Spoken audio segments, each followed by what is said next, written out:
Ito nga pala yung sisig rice natin. At yung mga sisig na binabalik-balikan dito, hindi lang siya crispy, super crispy po siya. Tsaka iba yung lasa sa mga sisig na mga natitikman nyo. Natin mga box, kain.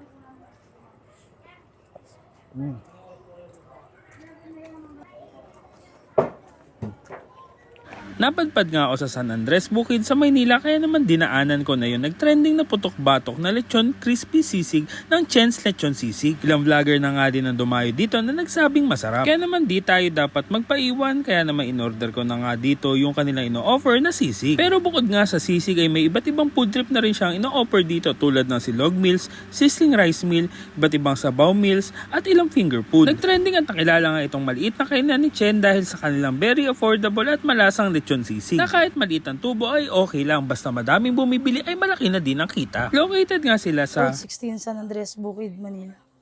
Open kami 11 a.m. hanggang 11 p.m.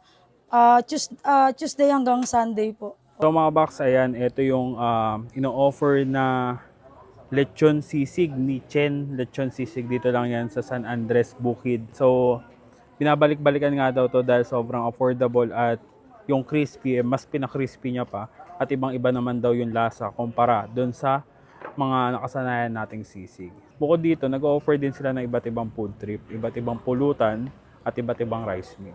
Pero syempre ito, dahil first time ko dito, ito yung tikman natin. Ayan, tikman na natin itong mga box. 70 pesos lang itong gantong serving mga box. Ayan, sobrang sulit na kaya naman hindi na ako magtataka kung bakit babalik-balikan to. Kahit mga estudyante, kayang-kayang bilhin to. Tikman natin mga box, kain.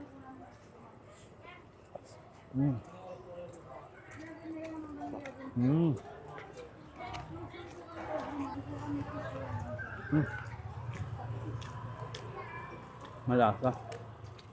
Malinamnam yung sisig niya.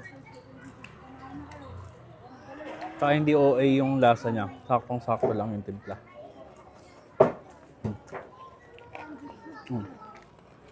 Hindi ko alam kung naririnig sa mic, pero napakalutong.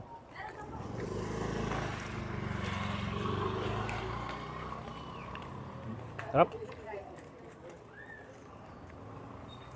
Panalot sa panalot itong sisig ni Chen. Dito lang yan, again, sa may San Andres Bukid. Try nyo na rin yung iba't iba pang food trip na ino-offer. May mga silog, may sizzling, ayan, may soup, may mga finger foods daw, at saka sabaw. Ayan.